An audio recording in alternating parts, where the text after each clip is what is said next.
I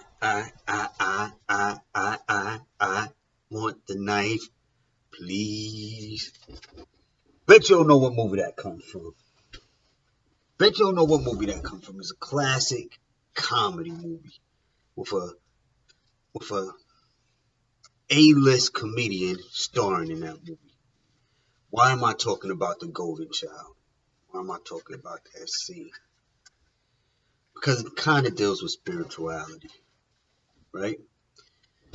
And I want to talk to y'all today about wellness, right?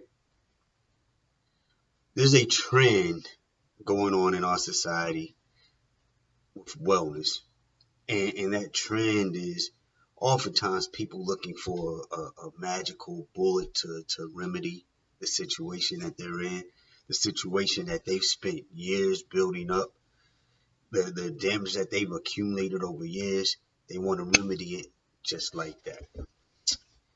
Well, I want to just point something out to you. Wellness is a lifestyle. It's not a trend. You're not going to be able to fix your problems overnight. You're going to have to do more than take a magic pill or change your diet over the course of a week. If it took you 3 years to gain 60 extra pounds, it might take you that amount of time to lose 60 extra pounds, right? And there's nothing wrong with that. The thing is that you continually put drops in the bucket daily, a daily drop in the bucket.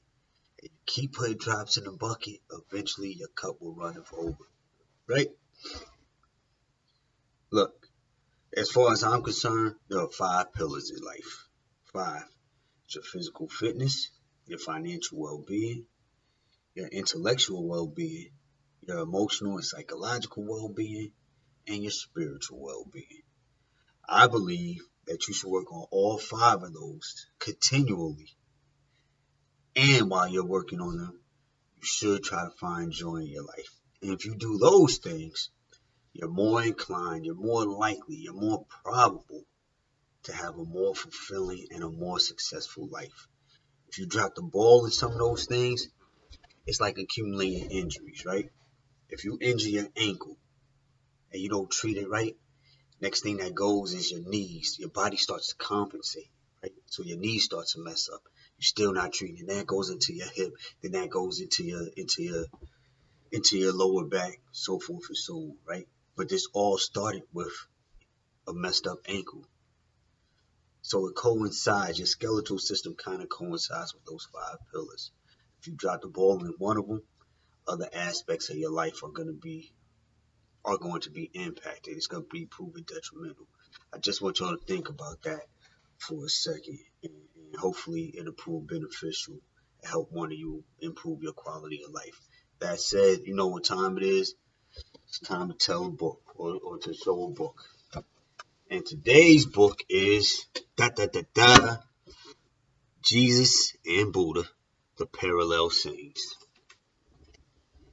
I've had this book for a while. It actually is one of my favorite books, and I'll tell you why. I don't want to say I had an antagonistic relationship with religious people, but oftentimes in the past 15, 20 years ago, we didn't see eye to eye. Um, this book, I don't want to delve too deeply into that, but we didn't see eye to eye. Sometimes there are representatives of an organization or a belief or a faith, and they're not qualified to defend that organization, that belief system, or that faith. This book shows the parallel sayings between Jesus and Buddha, and that's interesting.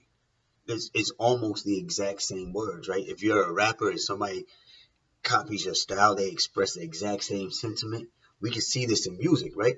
We can sit back and say, okay, he's saying this. Well, so and so said this 5, 10 years ago. The interesting thing about this is that Buddha existed at least 500 years prior to Jesus. And Jesus has a lot of the same teachings and the same sayings, or very similar teachings and very similar sayings. We're talking about spirituality, right? I'm not going to go into the whole the history of Christianity and theories and whatnot. But If you want to really get in tune with your God or that God that exists within you, sometimes you have to knock at additional doors.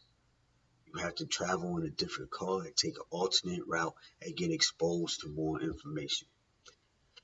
That's all I have to say about that. Once again, this book is titled Jesus and Buddha, The Parallel Sayings. The author is, or it is edited by Marcus Borg, and introduction by Jack Cornfield. If you get the chance, you can look it up online. Just for your own edification, just for your own learning, right? Like always, everybody take it easy. Y'all be safe. Peace.